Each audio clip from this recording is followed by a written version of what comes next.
अस्सलाम वालेकुम बिस्मिल्लाह वल्हम्दुलिल्लाह वस्सलातु वस्सलामु अला रसूलिल्लाह। आज नबी करीम सल्लल्लाहु अलैहि वसल्लम की सुन्नत से प्यार के हवाले से एक बाबा जी अली मोहम्मद शमसाम रहमतुल्लाह अलैह का कलाम पेश करना चाहता हूँ। गौर से समाअत फरमाना, मोहब्बत का इजहार फरमाना।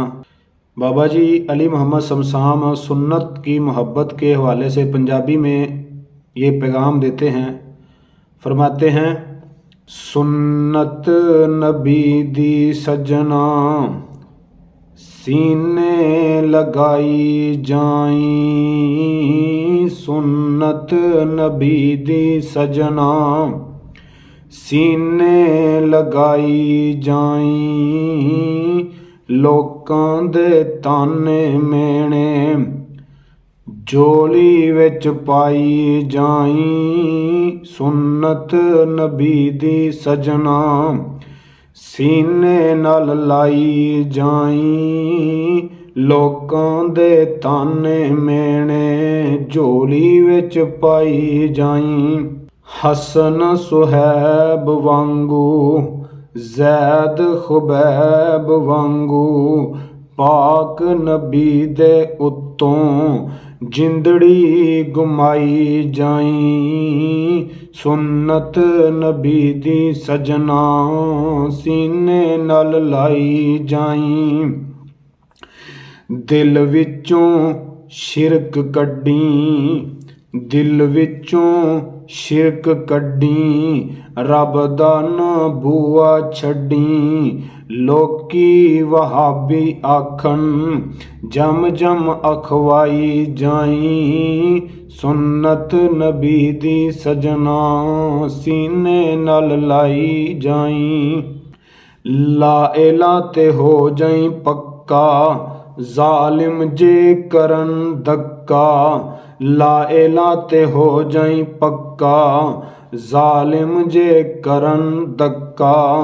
उम्मे अमारा वांगू रज़ी अल्लाह ताला अन्हा, उम्मे अमारा वांगू बदन चराई जाई, सुन्नत नबी दी सजना सीने नाल लाई जाई। कलमा बिलाल पढ़िया कुफर दा सीना सड़िया, कलमा बिलाल पढ़िया कुफर दा सीना सड़िया, उसे कलमे दा यारा विरद पकाई जाई, सुन्नत नबी दी सजना सीने नाल लाई जाई। तैबंद ना नीवा छड्डी, दिल चों तकब्बर कड्डी, तैबंद ना नीवा छड्डी, दिल चों तकब्बर कड्डी, अल्लाह अकबर मन्नी खुद नूं गिराई जाई, सुन्नत नबी दी सजना सीने नाल लाई जाई। रफुल यदैन सुन्नत आमीना भी हैन सुन्नत, सुन्नत दा आशिक बन के, सुन्नत दा मुहिब बन के मारां तू खाई जाई, सुन्नत नबी दी सजना सीने नाल लाई जाई। सुन्नत जो मरी जुआवे अजर सो शहीदां पावे, बिदती मारन पावें सुन्नत अपनाई जाई, सुन्नत जो मरी जुआवें अजर सो शहीदां पावें, बिदती मारन पावें सुन्नत अपनाई जाई, सुन्नत नबी दी सजना सीने नाल लाई जाई। अज बिदअत दा जोर होया, बिदअत दा शोर होया, सुन्नत दा झंडा तू भी जग ते जलाई जाई, सुन्नत नबी दी सजना सीने नाल लाई जाई। सुन्नत अज मन के यारा हथ विच फड़ना अंगारा, اللہ اکبر۔ چند دن پہلے حضرت مولانا ڈاکٹر سمیع اللہ زبیری صاحب نے ایک مثال کے ساتھ حدیث کو سمجھایا کہ وہ آگ تپا کر وہ آگ سیک رہے تھے، آگ سے تپش لے رہے تھے، تو انہوں نے انگارہ پکڑا اور پکڑنے کی کوشش کی، اور لوگوں نے کہا کہ یہ کیوں پکڑ رہے ہو؟ تو فرمایا کہ نبی کریم صلی اللہ علیہ وسلم کی حدیث کا مفہوم ہے کہ انگارہ پکڑنا یہ سنت پر عمل کرنے سے زیادہ آسان ہوگا، سنت پر عمل کرنا انگارہ پکڑنے سے بھی مشکل ہوگا۔ اسی بات کو انہوں نے اس طرح بزرگوں نے بیان فرمایا ہے، فرماندے نے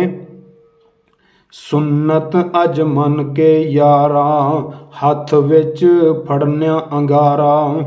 سنت اج من کے یاراں ہاتھ وچ پھڑنا انگارا،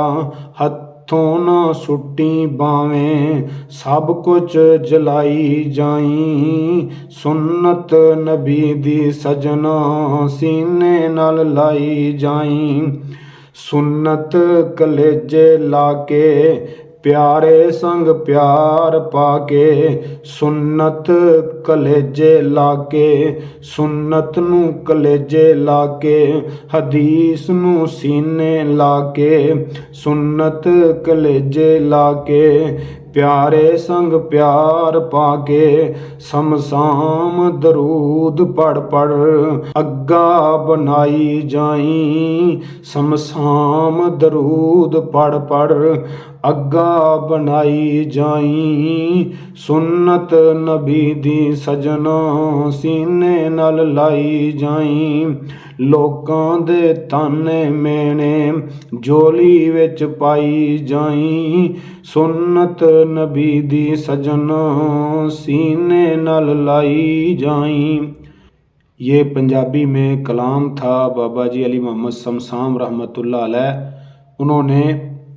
اس میں صحابہ کی سنت سے محبت کا حوالہ دیا ہے اور توحید سے محبت کا، شرک سے نفرت کا جذبہ دلانے کی کوشش کی ہے، اور سیدنا حضرت عمار بن یاسر اور آل یاسر اور اس طرح حضرت خبیب اور حضرت صہیب اور دیگر صحابہ حضرت بلال کی طرح کا جذبہ پیدا کرنے کی انہوں نے ترغیب دلائی ہے، اور ساتھ شلوار کو ٹخنوں سے اوپر رکھنے کا نبی کریم صلی اللہ علیہ وسلم کا جو فرمان ہے اس کو سمجھایا ہے، اور رفع الیدین کرنا ہر نماز کے اندر اور ہر رکعت کے ساتھ رکوع جاتے ہوئے، رکوع سے اٹھتے ہوئے اس سے محبت کرنے کی بات کی ہے، اور جب اونچی آواز کے ساتھ قرات ہو رہی ہو تو امام کے پیچھے اونچی آواز کے ساتھ آمین کہنے کو سنت کے طور پر سمجھ کر اس پر عمل کرنے کی ترغیب دلائی ہے، اور فتنوں کے دور پر فتنوں کے دور میں سنت پر عمل کرنے کا جو اجر اور ثواب ہے اور اس کی اہمیت ہے اس کو بیان کیا ہے، اور مشکلات جو سنت پر عمل کرنے کی وجہ سے پیش آتی ہیں ان پر صبر کرنے کا اور ان پر